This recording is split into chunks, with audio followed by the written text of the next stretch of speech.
Hello friends, home cook মঞ্জুতে আপনাদের সবাইকে অনেক অনেক স্বাগত। আজ আমি লাউয়ের একটি রেসিপি বানাবো। এই গরমে তো শরীরের জন্য লাউ খাওয়া ভীষণই ভালো। তো আজকে আমি বানাবো লাউয়ের একটা নিরামিষ রেসিপি। লাউ আর বড়ি দিয়ে এই রেসিপিটি আজ বানাবো। তো কিভাবে বানাচ্ছি এখন আপনাদের সাথে এটাই শেয়ার করছি। চলুন, এখানে দেখুন কড়াইতে আমি কিছুটা তেল গরম করতে দিয়েছি। তেলটা ভালোভাবে গরম হয়ে যাওয়ার পর তেলের মধ্যে আমি দিয়ে দেব মটর ডালের বড়ি। মটর ডালের বড়িগুলোকে এখন ভালোভাবে লালচে লালচে করে ভেজে নেব। সুন্দর লালচে কালার আসা পর্যন্ত বড়িগুলোকে এইভাবে কন্টিনিউ নাড়তে হবে, তাহলে বড়িগুলো সব দিক থেকে ভালোভাবে সুন্দরভাবে ভাজা হবে। তো এখন বড়িগুলোকে তুলে রাখছি। দেখুন বড়িগুলো কিন্তু লাল হয়ে ভাজা হয়ে গেছে। এখন এই যে তেলটা রয়ে গেছে, এই তেলের মধ্যেই আমি মাঝারি সাইজের ডুমো করে কেটে রাখা আলু ভাজতে দিয়েছি। আলুটাকে ভেজে নেওয়ার জন্য আলুর মধ্যে দিয়ে দেব সামান্য পরিমাণ নুন আর সামান্য হলুদের গুঁড়ো। নুন আর হলুদ গুঁড়ো দিয়ে আলুটাকে ভালোভাবে ভেজে নিতে হবে। গ্যাসের আঁচ মিডিয়ামে রেখে আমি আলুটাকে ভেজে নিচ্ছি।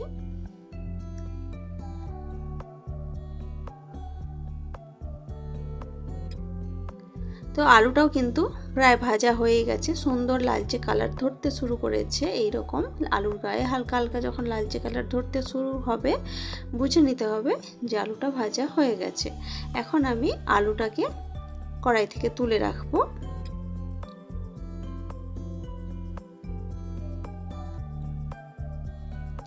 তো আলুটাকে তো তুলে রাখলাম। এখন একটা মিক্সি জার নিয়েছি আমি। মিক্সি জারের মধ্যে আমি দিচ্ছি ছোট করে টুকরো করে রাখা কয়েক টুকরো আদা দিচ্ছি, তার সাথে টমেটো, আর দিলাম একটা বড় সাইজের কাঁচা লঙ্কা, তার সাথে দেব সামান্য হলুদ গুঁড়ো, তার সাথে দেব কিছুটা গুঁড়ো লঙ্কা, আর দেব জিরের গুঁড়ো। লঙ্কার গুঁড়োটা অল্প করেই দিলাম, কেন কি একটা বড় সাইজের কাঁচা লঙ্কা দিয়েছি, সেখান থেকেও কিন্তু কিছুটা ঝাল হয়ে যাবে।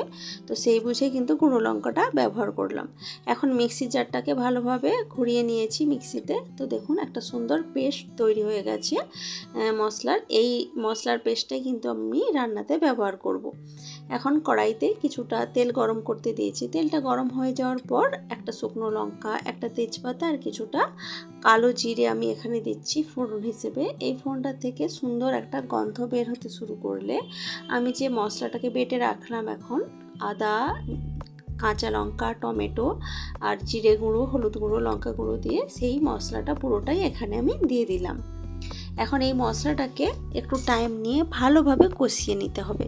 গ্যাসের আঁচটা মিডিয়ামে রেখে খুব ভালোভাবে মশলাটাকে কিন্তু কষাতে হবে। মশলাটা ভালোভাবে কষানো হলে তবেই কিন্তু রেসিপিটা খেতে অনেক বেশি টেস্টি হবে। আদা টমেটোর এই কাঁচা গন্ধগুলো যেন কোনোভাবেই না থেকে যায়, সেই জন্য মশলাটাকে খুবই ভালোভাবে কষিয়ে নিতে হবে। তো দেখুন মশলা কিন্তু কষা হয়ে গেছে, তেলটাও কিন্তু ছেড়ে দিয়েছে। এখন আমি এর মধ্যে দিলাম ডুমো করে কেটে রাখা লাউ। লাউটাকে কিন্তু আগে আমি কোনো রকমভাবে ভেজে নিইনি বা ভাপিয়ে নিইনি, একদম কাঁচা লাউ আমি এর মধ্যে দিয়ে দিলাম। এখন এই মশলাটার সাথে লাউটাকে খুব ভালোভাবে কষিয়ে নিচ্ছি।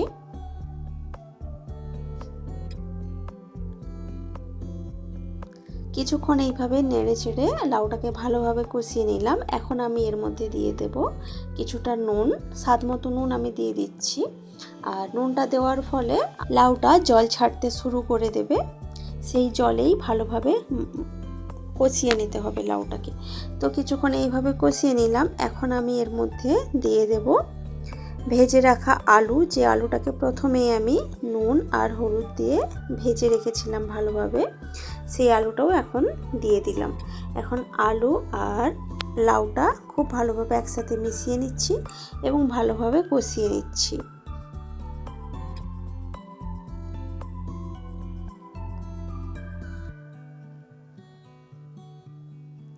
এইভাবেই নেড়েচেড়ে বেশ কিছুক্ষণ ভালোভাবে কষিয়ে নিলাম। এখন আমি এর মধ্যে দিয়ে দেব পরিমাণ মতো জল।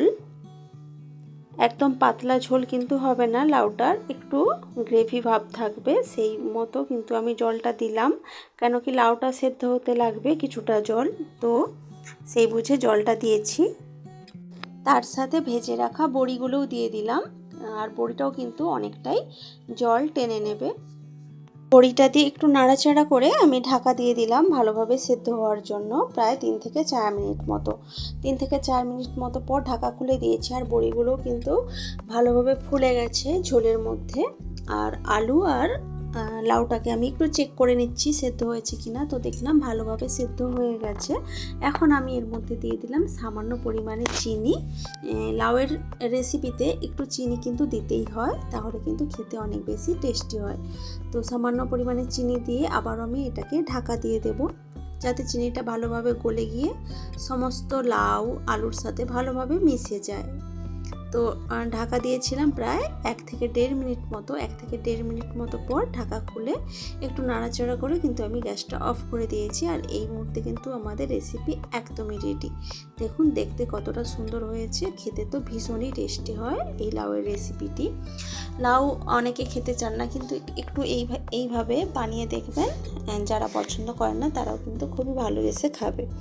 তো রেসিপিটি আপনাদের কেমন লেগেছে সেটা কিন্তু অবশ্যই কমেন্ট করে জানাবেন। ভালো লাগলে লাইক কমেন্ট শেয়ার করবেন এবং প্লিজ আমার চ্যানেলটি সাবস্ক্রাইব করে আমার পাশে থাকবেন।